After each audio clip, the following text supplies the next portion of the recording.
Hi everyone, in today's video I'm going to cover my 7 favourite Astra Militarum units.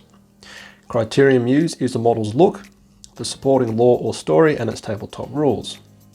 This is meant to be a bit of fun, and by no means are any of these units going to be the best on the tabletop, nor would I recommend you buy any of them. So let's kick off with the Hellhound. Built on the Crimea chassis, it gives up troop transport for huge drums of self-igniting fluid. Spurting short-range death, it could be compared to the World War II flame tanks used by the US in the Pacific Theatre, flushing out Japanese troops from bunkers and dense jungle terrain. Its use in the 40mm is no different, melting skin, armour, weaponry, cooking off ammunition and making the enemies of the Imperium scream in their death throes. Given its volatile ammunition, the Hellhound carries significant risk of detonation if targeted by enemy fire, so consequently, the crews are either forced into service as punishment or a little bit kooky, being heard yelling above the hiss of the Inferno cannon. Brilliant. Rule-wise, the Hellhound is currently a bit meh, although it has great potential whenever the 9th edition Astra Militarum Codex is released. It could and should be a great unit on the tabletop, but ultimately, what makes this a fantastic unit for me is simply the fact that it's a mobile flame bus in the 40th millennium. To think that in 38,000 years time from now, the Imperium is using tactics from World War II shows how truly dark the galaxy is. Right now, the Macarius Vanquisher. Named after Lord Solar Macarius, the famous leader of the Macarian Crusade that liberated or conquered 1,000 worlds of the Imperium, this tank sits between a Lehman Russ and a Bandblade from a size point of view. They are built by Forge Worlds, eager to produce large weapons of war, but lacking access to STCs or standard template constructs. These are technological marvels from the age of technology, being computer databases holding design blueprints for such vehicles as the Bandblade or Space Marine Land Raider.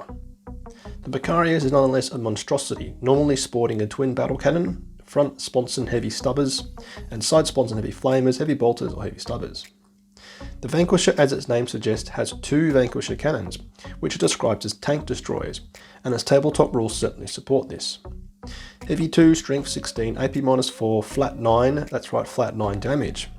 Chuck in the fact when you're targeting vehicles or monsters, it gets +1 to hit rolls. Means that this model could decimate enemy vehicles or monsters. It's for this single fact that it delivers a flat 9 damage that I include this in my favourites list. I'm sure most of you have already seen the announcement for the Hammerhead Tau vehicle getting some crazy rules for its railgun in the Tau 9th edition codex. Interestingly, the Twin Vanquisher is somewhat comparable, except of course it's a Forge World model costing 4 times as much to buy and twice as many points in your army list. But as said, a flat 9 damage for Astra Militarum is absolutely fantastic. Okay, next is the Marauder Bomber. I include this purely from a model point of view. Costing a ridiculous £230, it's probably one of the most expensive Astra Militarum models you can currently buy. It's physically a massive model with extensive crew cabin detail, to which I absolutely love. I'm a massive fan of any kit that has a lot of interior detail, and this has got flight crew, nose, tail and roof gunners, complete with cockpit glass that will be super fun to paint. Its ridiculous price tag isn't however supported by the strongest of rules, but as said, I simply love the model.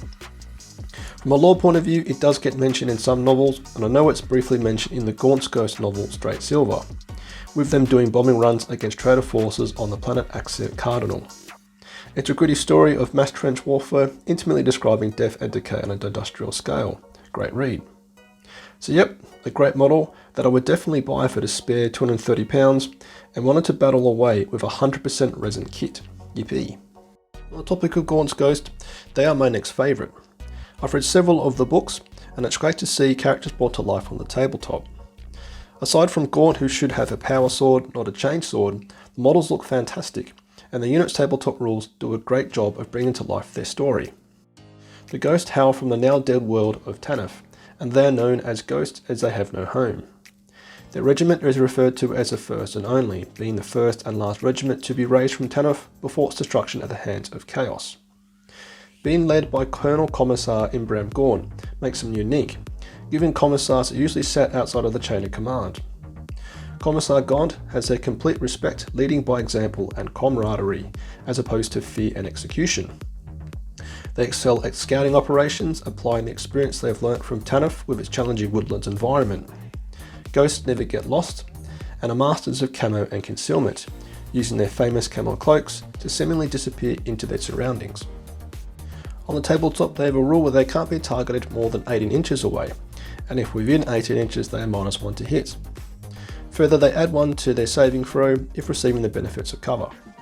This does a great job of capturing how sneaky they are, and they are further boosted by being able to deploy anywhere on the tabletop during deployment as long as more than 9 inches away from enemy units. They've got several other cool rules, including one for Trooper Bragg with his autocannon. He's got a ballistic skill of 5+, which isn't really good, but if he misses the first time he can fire again. So a fantastic looking unit with a great backing story and great matching miniatures to use as well. Getting now to the business end, next is North Dead Dog, the most loyal of bodyguards. Ogryms aren't known for their intelligence, making up for it with their immense size and strength. Nork isn't however any normal Ogrym.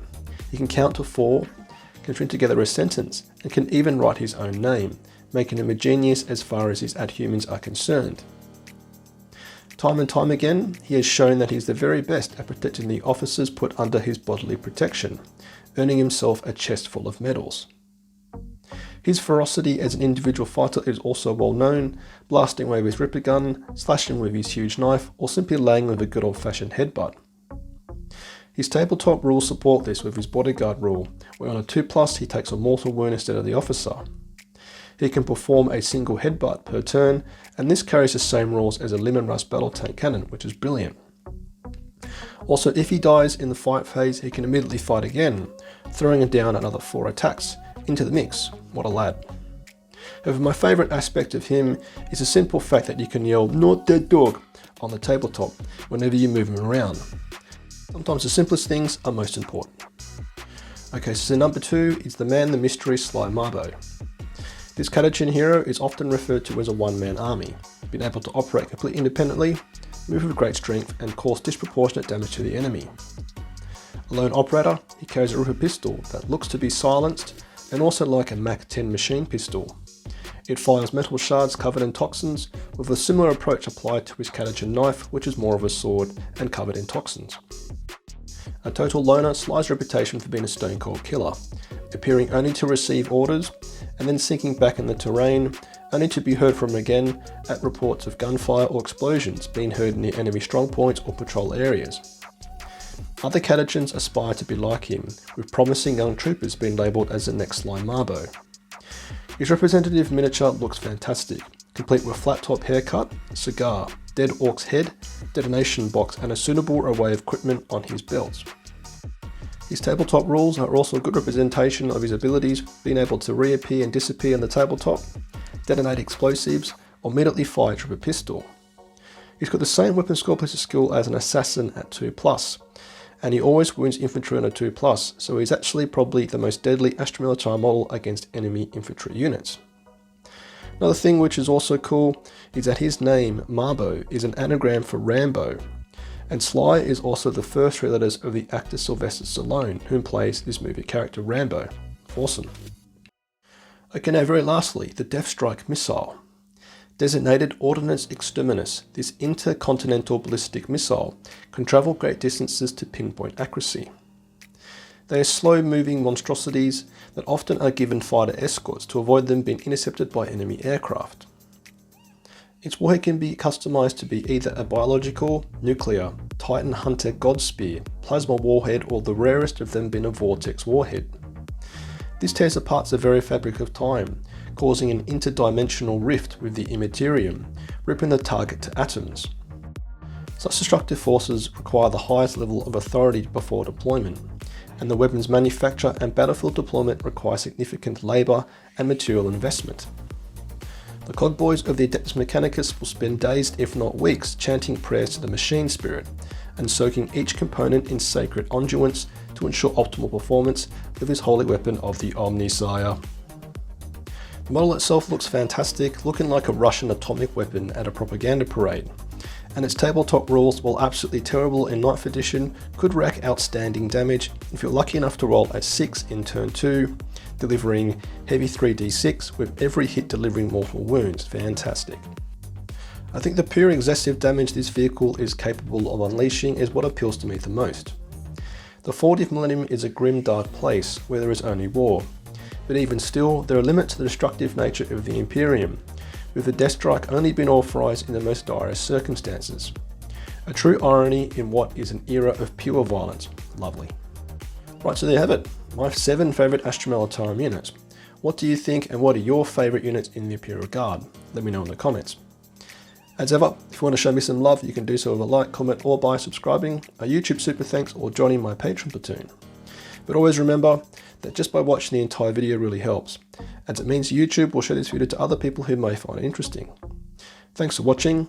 Patreon platoon, sound off.